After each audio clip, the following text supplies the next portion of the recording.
warahmatullahi wabarakatuh. Halo Jakwir Pemilih, selamat datang kembali di podcast Ngapak. Ngobrol asik pemilu bareng KPU. Ayo sinau milih sing jitu. Episode kali ini kita akan membahas tentang tema yang sangat penting, yakni pendidikan pemilih bagi pemilih pemula dan juga kelompok rentan. Ibu Dian Andikasari, Ketua Divisi Sosdiklik Parmas dan SDM KPU Kabupaten Tegal. Jadi pemilih pemula ini adalah warga negara Indonesia yang baru pertama kali ya memiliki hak untuk memilih di pemilu ataupun pemilihan, karena biasanya usianya sudah 17 tahun ataupun sudah atau pernah menikah ya sesuai dengan ketentuan perundang-undangan. Juga melaksanakan yang namanya kelas pemilu ya. Jadi kelas pemilu ini kita akan belajar bareng ya terkait demokrasi, terkait pemilu, lebih banyak mungkin juga berdiskusi juga, berbagi pengalaman di lapangan. Kreativitas itu tidak terbatas, tetapi tetap ada sih, harus ada rambu-rambu yang harus diperhatikan kan, seperti itu.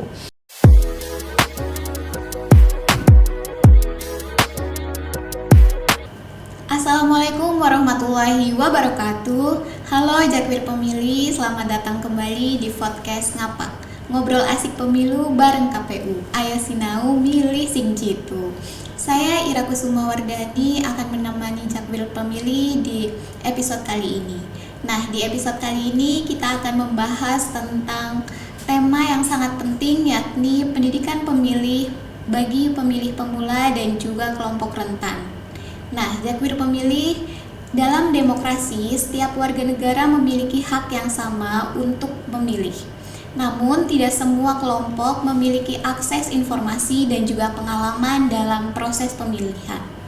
Nah, oleh karena itu, pendidikan pemilih ini menjadi kunci untuk pemilih pemula dan juga kelompok rentan untuk meningkatkan pemahaman mengenai peran dan juga haknya dalam demokrasi kita.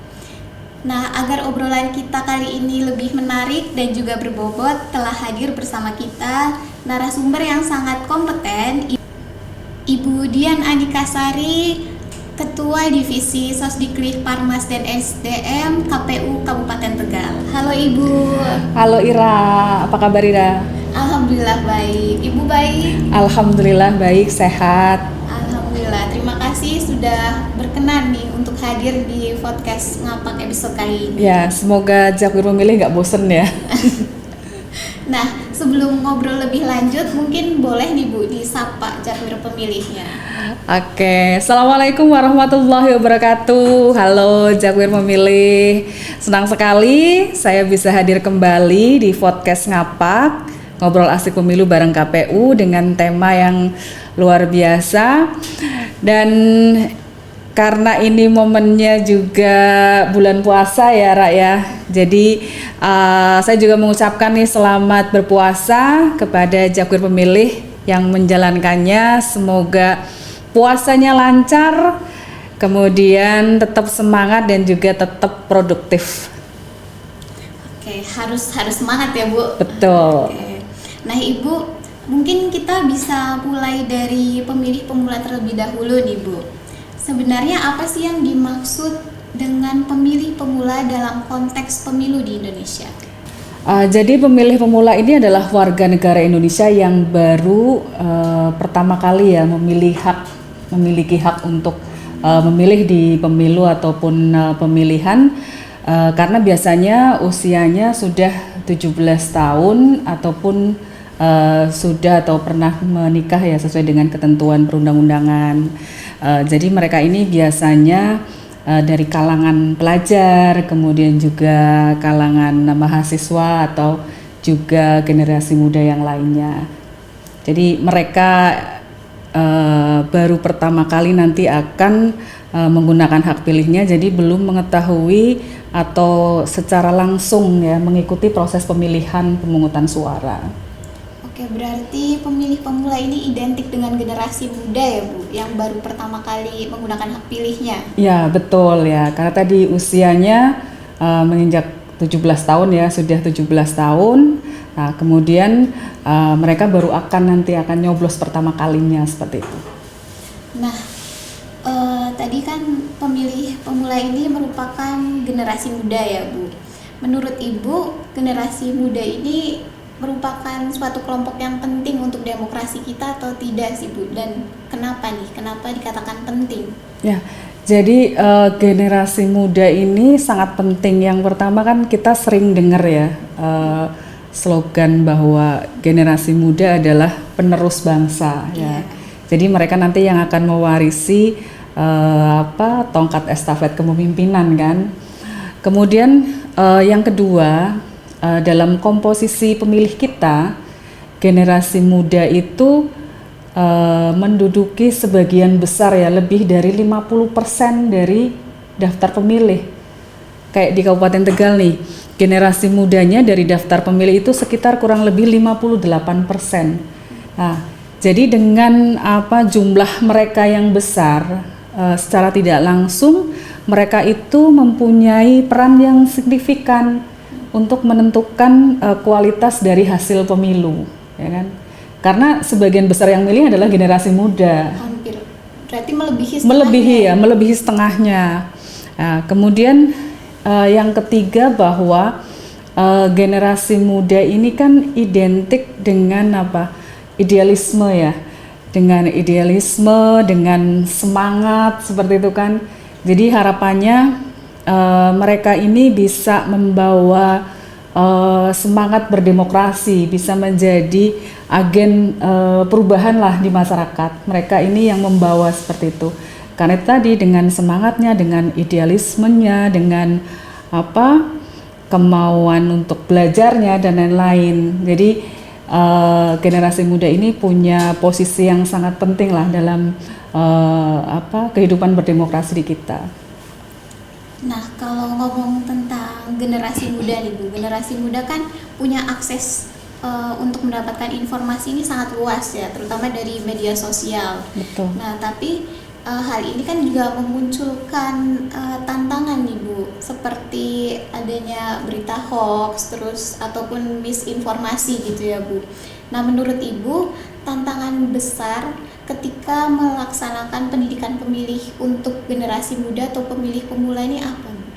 Ya, tadi seperti disampaikan oleh Ira ya, bahwa sekarang di zaman era informasi, istilahnya kita banjir informasi lah, informasi apapun kadang setiap ada perubahan, setiap ada hal-hal baru itu kita sudah bisa langsung tahu kan, sudah bisa langsung mengakses kan lewat internet ya. Jadi di belahan bumi manapun kejadian yang baru terjadi itu juga kita bisa langsung tahu.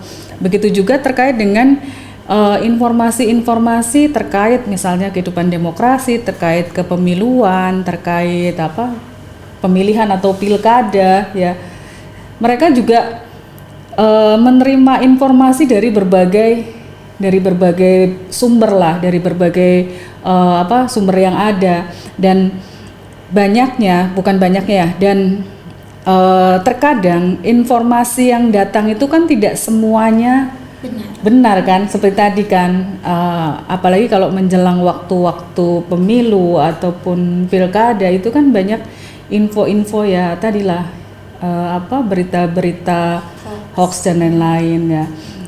Jadi tantangannya bagaimana mereka bisa memfilter ini, bisa menyaring ini ya, mana yang memang benar-benar itu informasi yang benar atau memang informasi yang memang sengaja dibuat atau sengaja disebarkan oleh pihak-pihak yang memang tidak bertanggung jawab.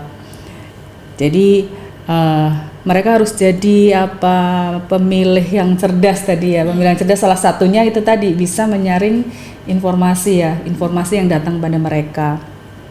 Kemudian yang selanjutnya tantangannya adalah banyak juga nih pemikiran anak muda bahwa dunia politik atau demokrasi itu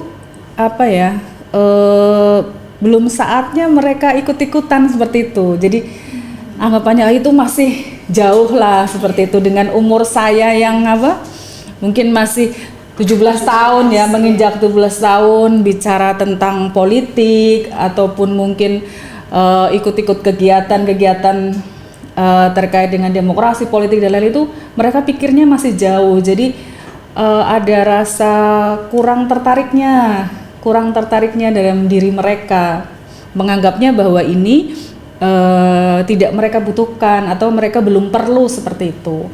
Ini juga merupakan salah satu tantangan ya, sehingga dengan adanya hal tersebut tadi, adanya berita hoax, adanya tantangan dari dalam diri sendiri mereka yang menganggap bahwa informasi ini terkait dengan politik dan lain-lain mereka belum membutuhkan dan lain-lain. Ini yang memang harus menjadi menjadi perhatian kita untuk menentukan pendidikan pemilih mana sih yang efektif seperti itu.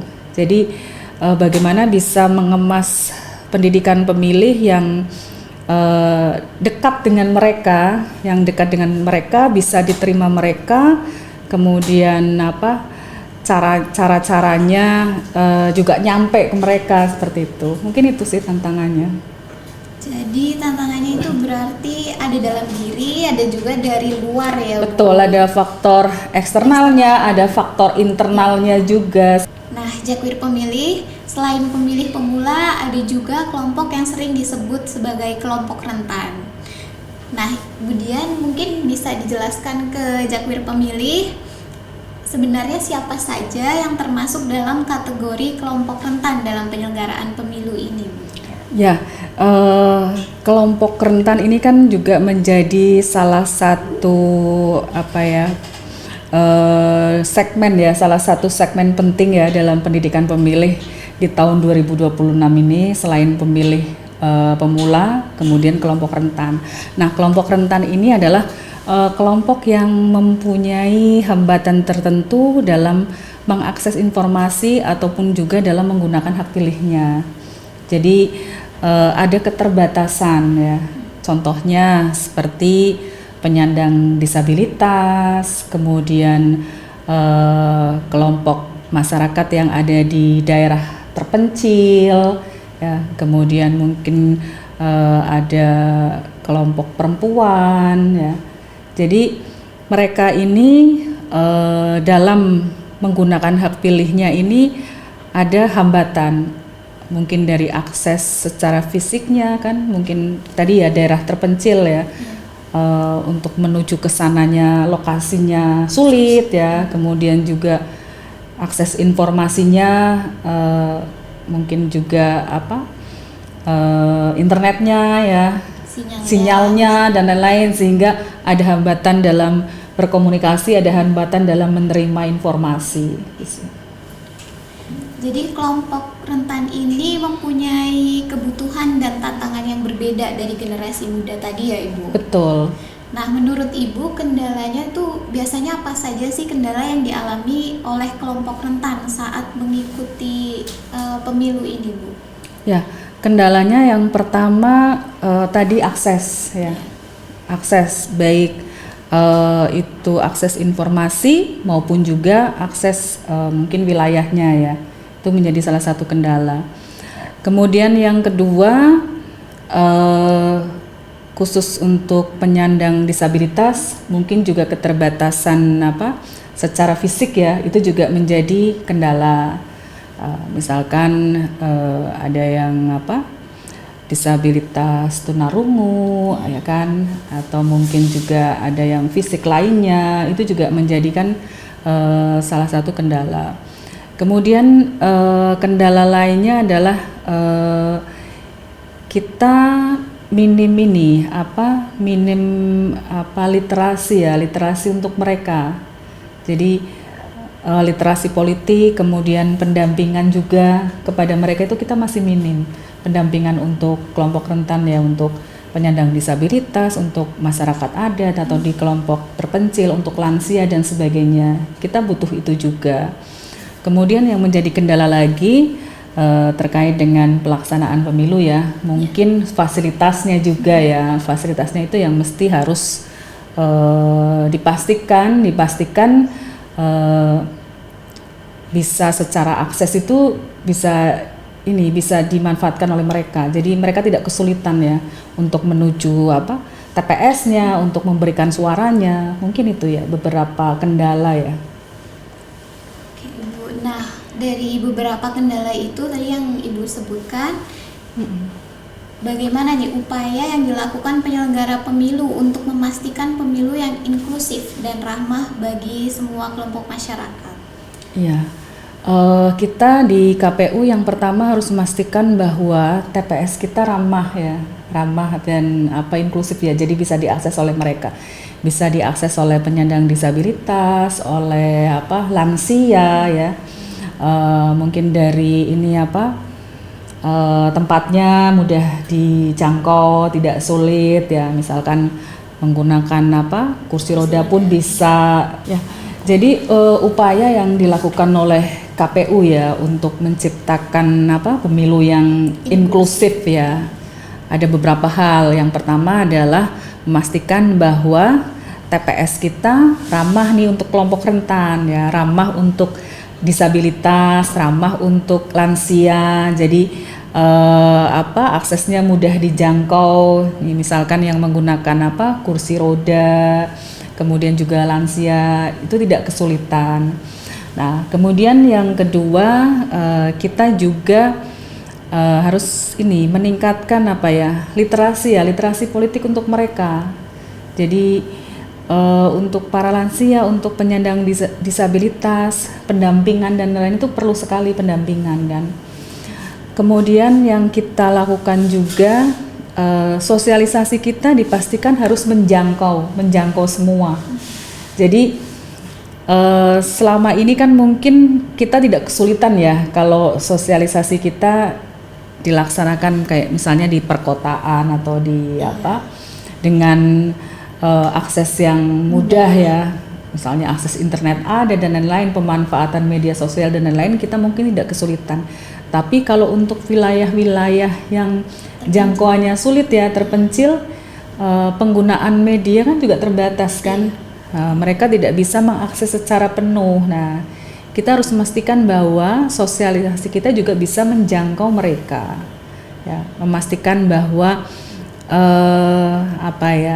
kita punya tangan panjang yang ada di titik-titik tertentu kan, yang bisa memberikan pemahaman, sosialisasi kepada mereka. Kemudian juga memberikan pendidikan bagi kelompok rentan, pendidikan pemilih bagi kelompok rentan.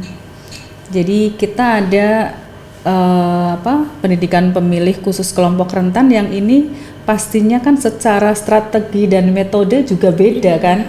Berbeda dengan misalnya kita memberikan pendidikan pemilih kepada pemilih muda. Nah, karena mereka kelompok rentan ini kan mempunyai kekhususan ya. Ya, jadi misalkan kita memberikan pendidikan pemilih kepada pemilih yang ada di sekolah luar biasa. Nah, tentu ini kita harus memikirkan caranya seperti apa, metodenya seperti apa, biar apa yang nanti kita sampaikan itu bisa diterima oleh mereka.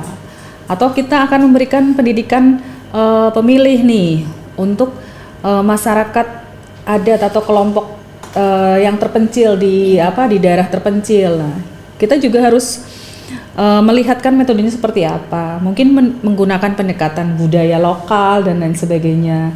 Nah, ini yang beberapa hal yang memang bisa kita lakukan untuk menciptakan pemilu yang lebih inklusif. Berarti balik lagi ke pendidikan pemilih ya, Betul. Bu? Nah, Jakmir Pemilih, pendidikan pemilih ini tentu tidak bisa dilakukan oleh satu pihak saja ya, Ibu. Nah, menurut Ibu sendiri bagaimana peran sekolah, kampus maupun komunitas dalam meningkatkan partisipasi pemilih pemula nih, Bu, ataupun juga partisipasi kelompok rentan, Bu? Ya, jadi seperti tadi ya disampaikan bahwa pendidikan pemilih ini tidak bisa kita kerjakan sendiri kan, KPU kerjakan sendiri, dan ini juga merupakan tanggung jawab bersama kan, tanggung jawab bersama di semua komponen masyarakat yang ada. Nah, tadi disebutkan gimana sih peran dari sekolah kan, peran dari kampus atau peran mungkin dari organisasi yang ada, komunitas yang ada, bagaimana sih perannya terkait dengan pendidikan pemilih, khususnya kan pemilih pemuda ya, pemilih muda ya. Jadi kalau kita misalkan bicara nih di kampus dulu nih, di kampus ataupun sekolah ya. Nah, harapannya sekolah atau kampus ini kan tempat mereka mengenal demokrasi dari sejak dini. Jadi dari sekolah sebelum mereka memilih ya, sebelum mereka memilih mungkin usia-usia di bawah 17 tahun. Ini harapannya mereka sudah mendapatkan bekal ya, pendidikan terkait demokrasi dari sekolah. Kan bentuknya bisa macam-macam ya, pengenalan demokrasi di kehidupan sehari-hari di sekolah kan, mulai dari kalau kegiatan-kegiatan yang sifatnya besar mungkin kayak pemilihan OSIS ya kan, ada pemilihan OSIS, ada bagaimana pengaturan di kelas mungkin ya, ketua kelas dan sebagainya. Nah kemudian juga organisasi-organisasi yang ada di sekolah kan, mereka ikut kegiatan-kegiatan apa yang ada di sekolah.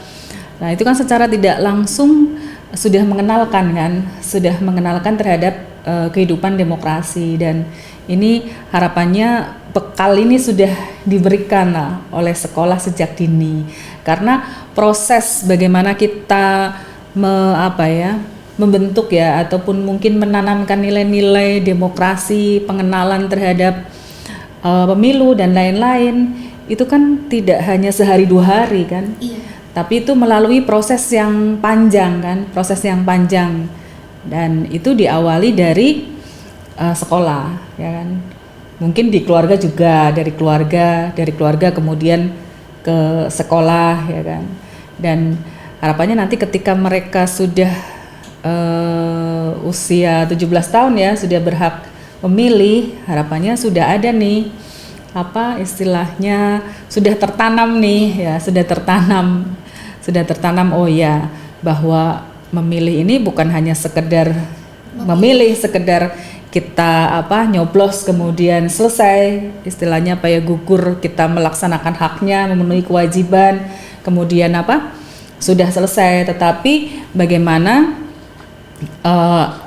kita bisa bertanggung jawab dengan apa yang kita pilih nanti kan. Kita bertanggung jawab bahwa ketika kita milih A, kita sudah tahu konsekuensinya, kita sudah tahu alasannya, kita sudah bisa mempertanggungjawabkan apa yang sudah kita pilih. Nah, demikian juga di komunitas kan. Komunitas, apalagi kalau komunitas itu kan biasanya berdasarkan hobi atau kesamaan kesenangan cara pandang dan lain-lain. Jadi kita ikut komunitas ini kan biasanya kan ada kesamaan kan, seperti itu. Nah, dengan adanya komunitas itu belajar demokrasi itu bisa menjadi lebih asik seperti itu. Ya kan? Tidak seperti kita belajar secara kayak kita sekolah kayak kita formal seperti itu. Ya. Dan harapannya kita bisa bekerja sama nih dengan komunitas-komunitas itu, dengan sekolah-sekolah, bagaimana cara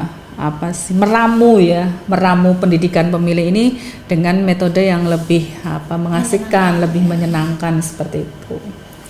Jadi Jakmir Pemilih, ternyata peran sekolah, kampus itu sangat penting ya Ibu, terutama peran sekolah karena memberikan bekal untuk generasi muda untuk menjadi pemilih yang cerdas ya Ibu.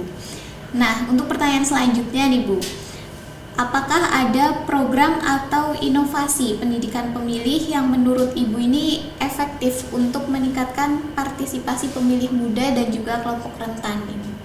Ya, seperti yang disampaikan di awal ya, bahwa dengan berbedanya bermacam-macamnya segmen yang ada ya, ada segmen pemilih muda, ada segmen kelompok rentan, tentu kita harus menggunakan strategi ataupun inovasi-inovasi yang juga disesuaikan agar apa yang kita ingin sampaikan itu bisa diterima dengan baik oleh mereka. Ya, kita melakukan berbagai kegiatan dan juga terus berupaya untuk melakukan inovasi-inovasi untuk pendidikan pemilih muda dan juga kelompok rentan. Beberapa contohnya terkait dengan pendidikan pemilih di sekolah kan. Di sekolah selain kita roadshow ya, kita ke sekolah-sekolah ya, harapannya dalam 1 tahun ini bisa menjangkau sekolah-sekolah yang ada di Kabupaten Tegal ya, khususnya mungkin SMA ya atau SMP ya. Kemudian yang berikutnya juga berbagai kegiatan yang kita lakukan adalah kita juga ada kanal kita untuk belajar ya, seperti podcast ini kan. Ini kan salah satu media kita untuk belajar, untuk sharing ya, untuk berbagi pengalaman juga, untuk berbagi cerita juga kan, terkait demokrasi, terkait pemilu, terkait pemilihan. Dan harapannya apa yang sering kita obrolkan di podcast ini juga bisa menjadi tambahan pengetahuan nih buat pemilih muda ya, buat pemilih muda, karena mereka kan belum secara langsung ya mengikuti proses pemilihan kan, proses pemungutan suara. Kita ada podcast juga, ada ke sekolah-sekolah juga. Kemudian kita juga di tahun 2026 ini kita juga melaksanakan yang namanya kelas pemilu ya. Jadi kelas pemilu ini kita rencananya ada 3 tahap ya, ada 3 tahap. Nah, tahap pertama ini kita memang lebih khusus untuk adik-adik yang magang ya, yang magang dan juga PKL di KPU Kabupaten Tegal. Nah, berikutnya nanti kita akan buka untuk kelas umum ya, jadi bisa mendaftar yang berminat ya untuk mengikuti kelas pemilu. Nah, jadi di sini nanti di kelas pemilu kita akan belajar bareng ya terkait demokrasi, terkait pemilu, lebih banyak mungkin juga berdiskusi juga, berbagi pengalaman di lapangan, karena kalau secara teori mungkin banyak ya, secara teori tentang demokrasi, teori tentang pemilu tuh banyak, tetapi kalau kelas pemilu itu kita teman-teman itu belajar langsung dengan yang sudah melaksanakan di lapangan ya. Belajar langsung dengan penyelenggaranya ya. Iya betul, belajar langsung dengan penyelenggara. Jadi ada hal-hal yang memang secara teori tapi di lapangan itu kan berbeda. Seperti itu, banyak hal yang bisa kita bagi, bisa kita ceritakan kan, seperti itu. Jadi belajar langsung dari penyelenggaranya, seperti itu kan. Nah, tidak hanya sekedar teori kayak gitu kan. Nah, kita ada kelas pemilu, kemudian kita juga terus mengoptimalkan kan sosialisasi dan pendidikan pemilih melalui pemanfaatan media sosial ya. Ya, ada YouTube kita, kemudian juga ada Instagram kita ya. Sekarang kan dunia konten mungkin ya. Konten itu kan luar biasa kreatifnya kan. Oh ya, jadi kalau misalkan ada yang lagi viral ya, lagi viral itu banyak sekali kan dari yang menggunakan konten-konten viral itu untuk sosialisasi dan lain-lain ya.